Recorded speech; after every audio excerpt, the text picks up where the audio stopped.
கல்கி படம் பார்க்க போறீங்களா? அப்போ முதல்ல இந்த படத்தில் அமிதாப் பச்சன் ஏற்றிருக்கும் அஸ்வத்தாமன் கதாபாத்திரம் பற்றி நீங்கள் அறிந்து கொள்வது மிகவும் முக்கியமானது. அஸ்வத்தாமன் கதாபாத்திரம் என்ன இதிகாசத்தில் உள்ளது என்பதாவது உங்களுக்கு தெரியுமா? தெரியாதவங்களுக்கு நான் சொல்லித்தாரே, வாங்க வீடியோக்குள்ள போலாம். அஸ்வத்தாமன் என்ற கதாபாத்திரம் மகாபாரதத்தில் வருகின்றது. அதாவது மகாபாரதத்தில் குரு துரோணாச்சாரியாரின் மகன்தான் இந்த அஸ்வத்தாமன். ஆம் மக்களே, இந்த அஸ்வத்தாமனின் கதாபாத்திரத்தை தான் நம்ம அமிதாப் பச்சன் ஏற்றிருக்கின்றார்.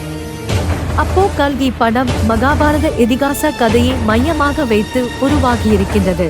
மகாபாரத யுத்தத்தில் பஞ்ச பாண்டவர்களும் கௌரவர்களுக்கும் இடையே இடம்பெற்ற போரில் அனைவருமே கௌரவர்களின் பக்கம்தான் நின்றார்கள். பாண்டவர்கள் பக்கம் கிருஷ்ணர் மட்டுமே நின்றார். போரின் இறுதியில் பாண்டவர்கள் 100 கௌரவர்களையும் அழித்தார்கள். அவர்களுடன் இருந்த அனைவரையும் அழித்தார்கள். அதில் அஸ்வத்தாமன் மட்டும் எஞ்சியிருந்தான்.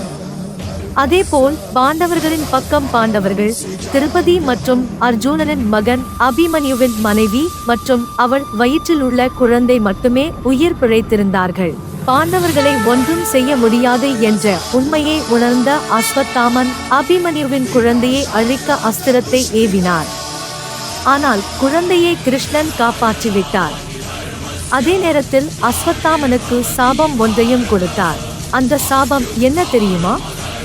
அந்த சாபத்தினால் தான் இன்றைய கல்கி படத்தில் அஸ்வத்தாமனை கொண்டு வந்திருக்கின்றார் இயக்குனர் நாக் அஸ்வின். அந்த சாபம் என்னவென்றால் சாகாவரம். என்னடா இது, சாகாமல் இருப்பது வரம் தானே, எப்படி சாபமாகும் என்றுதானே யோசிக்கிறீங்க? அப்படி இல்லை. ஒரு கட்டத்திற்கு பிறகு மனிதர்களுக்கு கட்டாயம் மரணம் வேண்டும். இல்லை என்றால் அவன் வாழ்க்கை நரகமாகிவிடும். வயதாகி தோல் சுருங்கி எழுந்து நடக்கவும் சக்தியின்றி அகோர தோற்றத்தில் வாழ யாருக்குத்தான் விருப்பம்?